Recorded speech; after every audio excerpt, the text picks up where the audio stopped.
Hi everyone, Shalom Aleichem. I'm Rabbi Yosef Ederi. I am a board member of Orot HaShachar, the political party with Jonathan Pollard and Nissim Luke. We are changing the way we look at the political system in a lot of ways. We're now talking to the Anglo community, aka Americans, English, Australian, etc. And we're talking to that crowd in the Holy Land to introduce the party. I'm joined here with Moshe Cohen, the treasurer of the party, board member, and a fellow friend of mine as well here in the Golan Heights. He has two children in the army, serving in Kravi. Moshe, why don't you tell us a little bit about yourself and how you joined the party, and we'll start with that, and then we'll get into more things, and maybe we'll mirror a little bit. Made Aliyah 16 years ago from the New York area. We had the opportunity to live in many diverse communities in Israel over the last 16 years. We started in Ma'alot in the Galil, and then we were a couple of years in the Shomron and Eli, and then after that we moved to Kiryat Arba, and we were there for a few years, and then we moved to Katzrin in the Golan. So we've had the unique distinction of living in all of the disputed areas in the country, except the Golan, which the United States does recognize the sovereignty of Israel, but it's the only nation that does so. There's actually a remote, there's a remote Trump, named after Donald Trump, here in the Golan. And so it's a privilege, obviously, to live in an area that the other nations dispute our sovereignty. That being said, in terms of my political involvement, pretty much right after I had made Aliyah, I got involved with politics with the Beit Yehudi. And this was before Naftali Bennett had come along to take over the party. And there was a desire on my part to create sort of an American friend of Beit Yehudi, similar to an American friend of the Likud. Then Naftali Bennett came in and took over the party, so that stopped that process. But I've always had a very strong interest in being involved in the political system here in Israel, recognizing that, coming from the democracy of the United States, and then coming to Israel, which is a military police state, socialist state, it's a very challenging political environment. Correct. It's very challenging for Anglo Olim, regardless of where they come from. Even if you're coming from a more socialist type of system like Canada or the UK or what have you, it's still, you're used to a certain form of democracy. You're used to a certain form of integrity in the government. And so with that being said, Orot HaShachar has established itself as a party that looks to create a new day in Israel, to focus on things that are not working in the present system. Israel as a nation is 78 years old now, and as such has gone through a number of transitions over the 78 years, and we're now poised for the next transition. Right, so Moshe, you touched on a lot of topics, but I would want to keep moving in a certain direction. We're talking about this new party, Orot HaShachar, and we're talking about potentially being in the Knesset and making change from within the system. I understand that Benyahu Har-Shemesh is leading the party. Can you talk to us about him? Where is he from? What is he doing? And what do you see in him that is kind of the glue right now of this political party? Benyahu Har-Shemesh had taken over a dormant party that was established originally in 2022, something like that, a few years ago. And it was dormant, and so he'd come along and taken over the party. He's a 30-year-old individual. He was born here in Israel. His parents are Olim from the United States. And so he brings the vigor and the young blood that's necessary to affect real change for the country. because the vast majority of the population is following a trend of voting like their fathers. The legacy parties. The legacy parties, correct.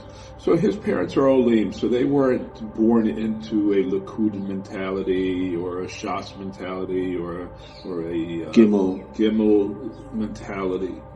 And it's really based on that very principle of independent decision-making, independent voting that Orot HaShachar is established from.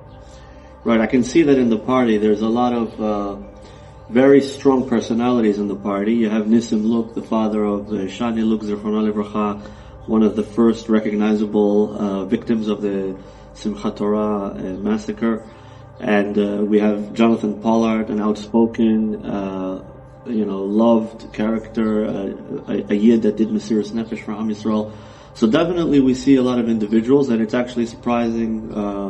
It's a surprising mix. You don't usually see that kind of cohesiveness and working together from such a diverse. Well, I think when you mean by diversity, the fact is that Nissim comes from a secular background, and Jonathan Pollard is coming from a religious standpoint. Right, and myself in the board, I'm trying to give the Jewish, Masorah, Hashkafa, and try to make sure that the party aligns with Jewish principles. We're talking about the full spectrum, at least from a religious perspective, that I see in the party.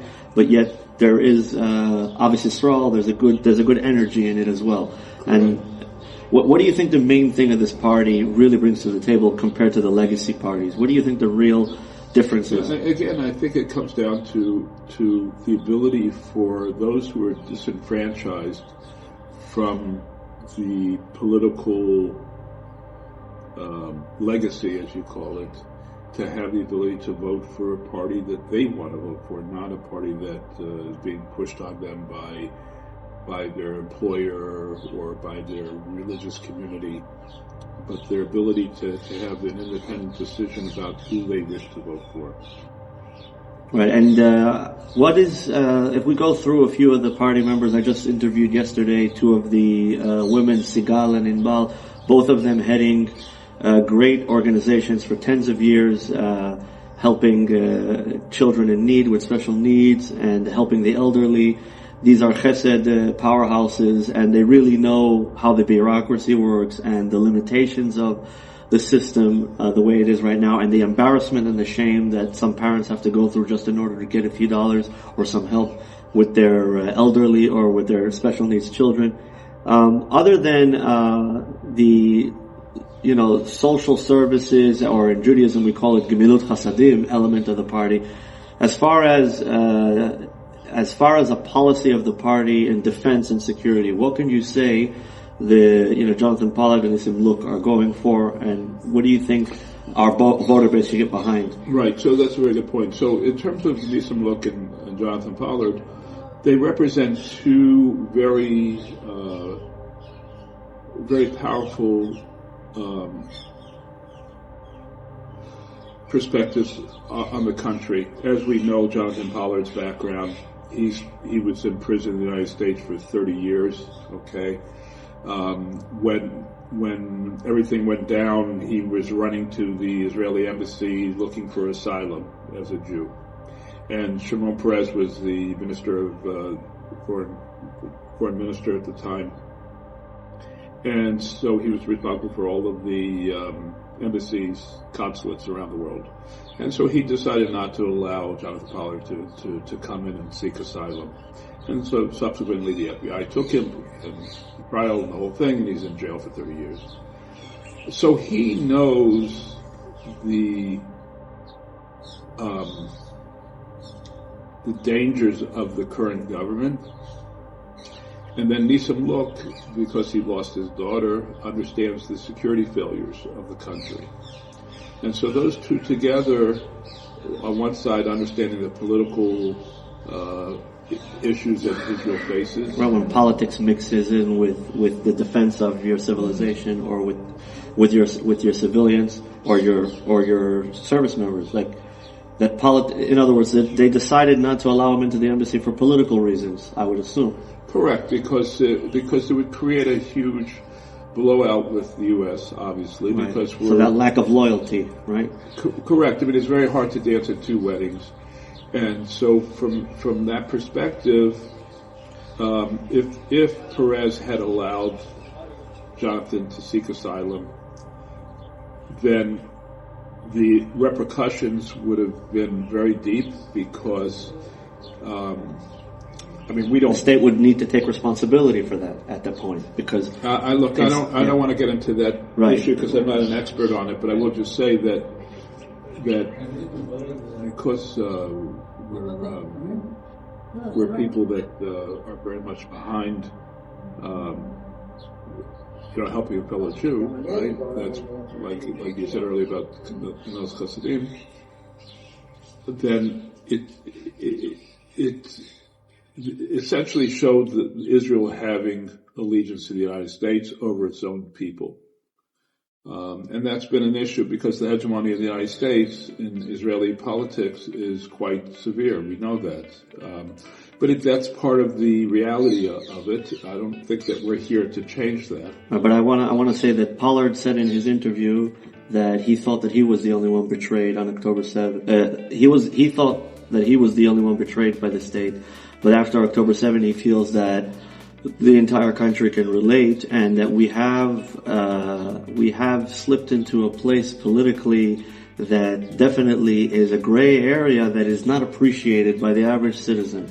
We believe that the state should protect its citizens in a much more serious way and not let politics get in the way of that. I believe that that's a very simple thing. And obviously someone like Jonathan Pollard would suffer the repercussions, would be the right person in the party to counter that, That is correct. I mean, one of the reasons why he joined the party to be on the board was because he sees us as a way forward. The same that Nissim Luch sees this as a way forward.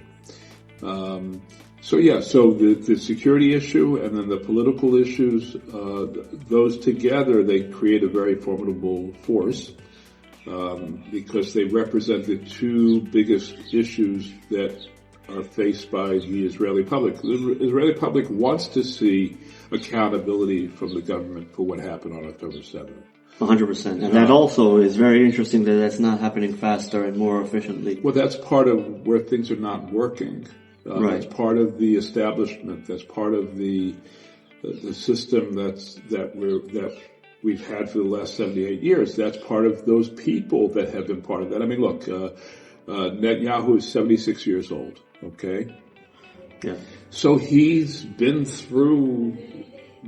I mean, the country's 78. So. He was born a couple of years after the establishment of the state, so he is part of that establishment very clearly. Whereas getting back to Netanyahu, he was born here, but his parents were Olim from 30-something years ago. Right, it's a fresh perspective. Well, it's not only fresh; it's a new reality. It's not part of the established socialist mentality that the country is built on. If, for example, you were to take the 78-year history of Israel and overlay it over the first 78-year history of the United States, you'll see a lot of parallels. Mm-hmm. Firstly, in terms of our issue with the Palestinians, the two-state issue, you see the same thing with. In the United States, in terms of the Confederates and the what was it? The Confederates and the I don't know the other one and the racists. Was it Lincoln? What was the? Well, no, we're not talking about the freeing of the slaves. We're just talking about the Union and the Confederates. Oh, the Union and the Confederates. That's right. So the Union were in the north, and the Confederates were in the south. And so there was the two-state issue at play. So we also are facing this two-state issue between the Jews and the Palestinians. Or the Arabs, yes. The Arabs. Right. So, Mike, you're the treasurer of the party, and as such, I think it would be appropriate as a board member. Do you have some ideas, perhaps, regarding the economy of Israel, or things that maybe our party stands for in that regard? I don't know. I mean, I'm just throwing things out here. Well, in terms of the economy of Israel, look, the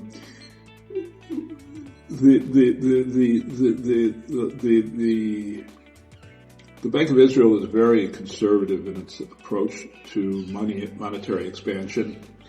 That's one of the things that saved Israel from the financial collapse that happened in the United States in terms of the real estate bubble bursting. Because here in Israel, you have to put down a very, very large down payment, 20% or if not more. That's restrictive. So in terms of home ownership, it's very limited to only those who can have the financial resources to do that. Whereas what was happening obviously in the United States was that there was practically a no money down because real estate prices were going up, and so who cared? And so it created a house of cards. So Stanley Fischer was the president of the Bank of Israel at the time, and he had a very conservative approach, which I do respect. But in the same token, it doesn't allow for expansion of the economy because if money is very hard to get, so supply-demand, then you don't have the supply of money. And so that's why, for example, today the shekel is very strong against the dollar.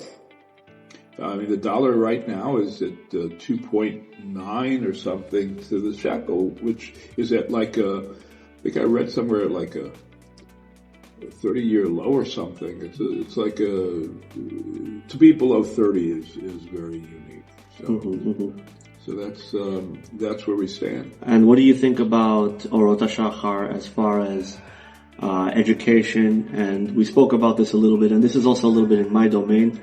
We spoke about the fact that one of the big issues is the Haredim joining the army. And this is one of the topics that comes up in discussion very often.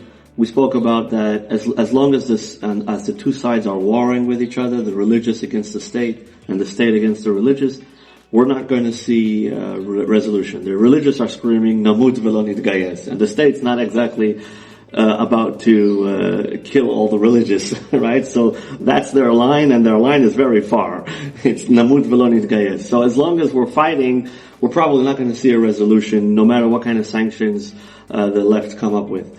That being said, I think that if from a religious perspective, there's a way for the state to recognize the contribution of the Torah and the contribution of the strong family structures and everything that comes with the Orthodox community and how it benefits the state in the long run, then maybe we can build a bridge. But again, what do you think about the Mashiach Pash situation? Well, firstly, in regards to the whole drafting of the Haredim, that's a hot potato issue. I think that the way that issue will be resolved is by the state moving away from the secularization mentality. We see in the United States and elsewhere that when countries move away from a religious framework, then they start there starts to be a breakdown in society. Right, and in the army as well. It's all related, but the point being is that when they start to give up Judeo-Christian values, or in our case, Judeo values, then there's a no, we had the U.S. Army advertising the LGBT community in the Army advertising, and that was terrible. Right. So these type of things create a weaker military, just a weaker country because again it tears up the fabric. The world recognizes the primacy of the Torah. And so they recognize that. So when countries have a strong commitment to Torah values, then they can translate to Christian values or to Islam. But it's all based on the Torah. Sheva mitzvot b'nei Noach, ultimately. Okay, for the other nations except for us, where we're Torah bound. Right. But what happens is that there tends to be that movement away from the primacy of the Torah creates a society that's become fragmented and weak. And so it's not, to me, an issue of drafting the Haredim as much as having a strong commitment to Torah values for the state. And then those issues will be resolved on their own. Right. I agree with you, and I even went a little further. If this could pass, I was recommending that we look into checking the national level of all public schools in Israel, making sure that we don't have people in the state of Israel that have no commitment, nationalistic, religious or other, to the state of Israel, and those people can very quickly turn into a problem for us. We have over 300 people in jail because they were working with Iran, whether they're radical on the right, radical on the left, or anything in between. We really need to raise the tradition and the Masoret of Am Yisrael in all the systems, in the universities, and not just they say, oh, you have to in order to get Bagrut, you need to do Tanakh, right? But I'm not talking about just wishy-washy Tanakh really quickly. We really want to. I'm not saying yeshiva level, but I'm saying that the people that are in the state of Israel should understand the nationalistic values that we're fighting for. So, Moshe, closing statements. There's a lot of Anglos in Israel right now.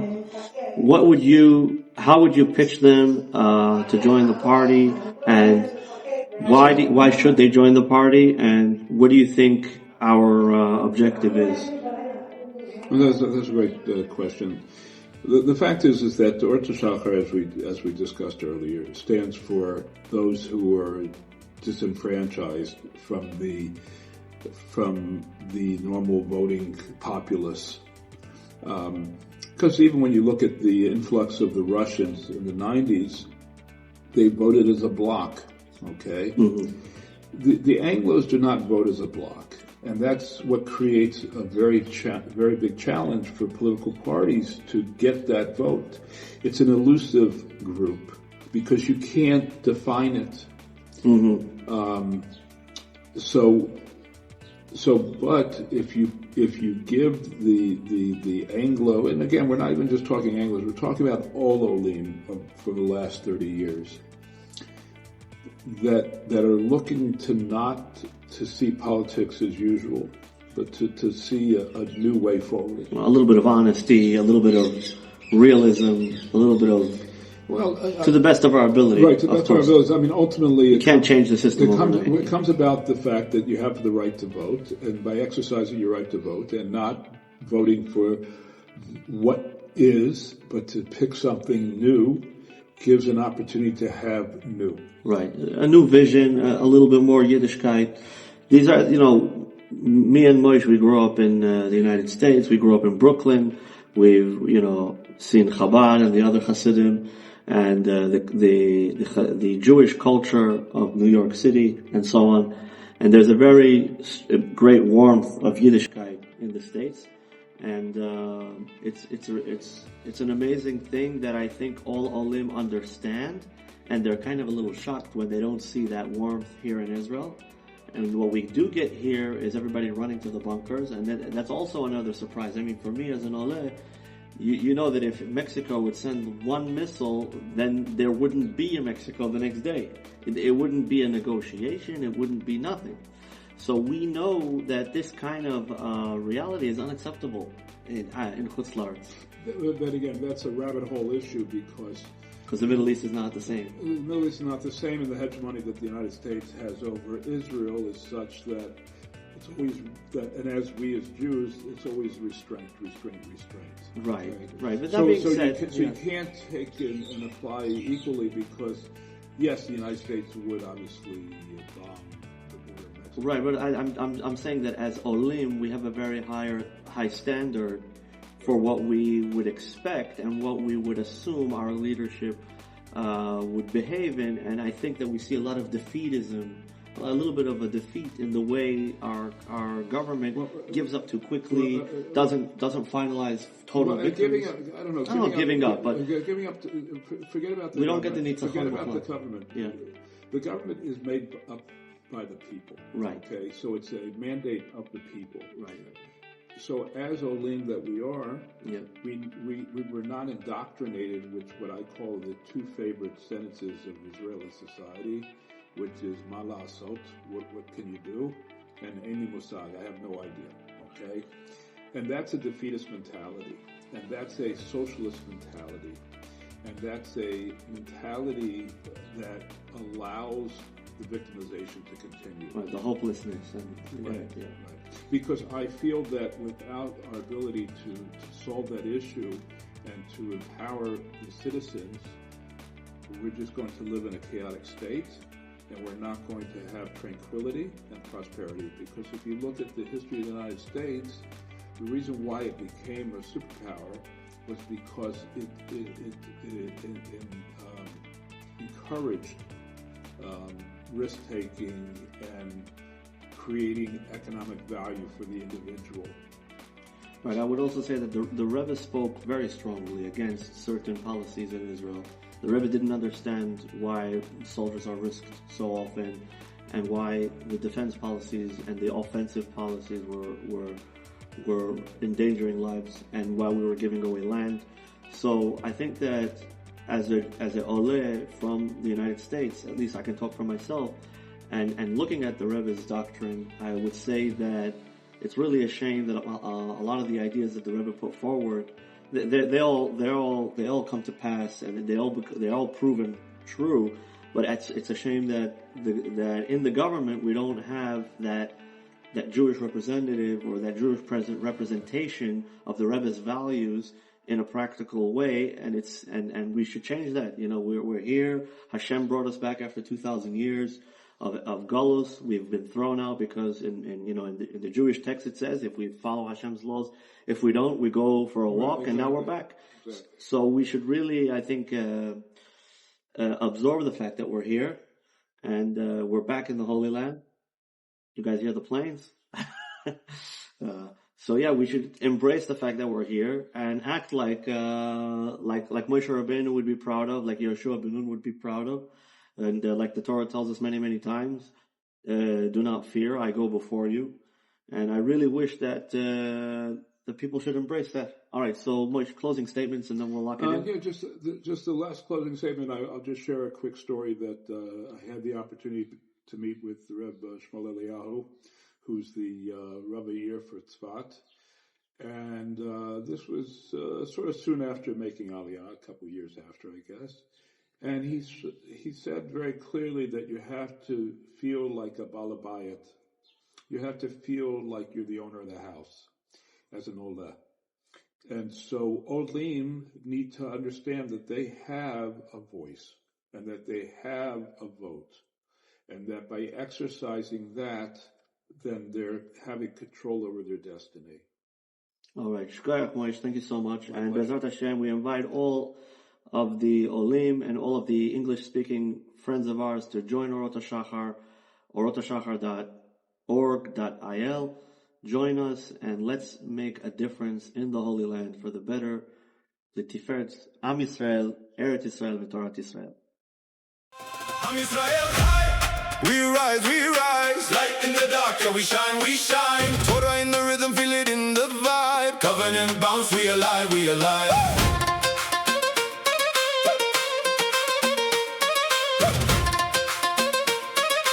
Covenant bounce, we alive.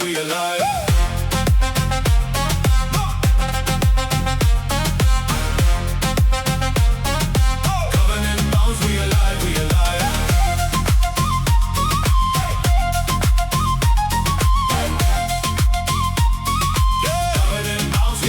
Yeah, we move with emunah, step by step. Every breath got purpose, every soul got depth. Not chasing the glitter, not lost in the show. We connected to the source, that's the flow. World keeps spinning like a carousel ride. People chasing empty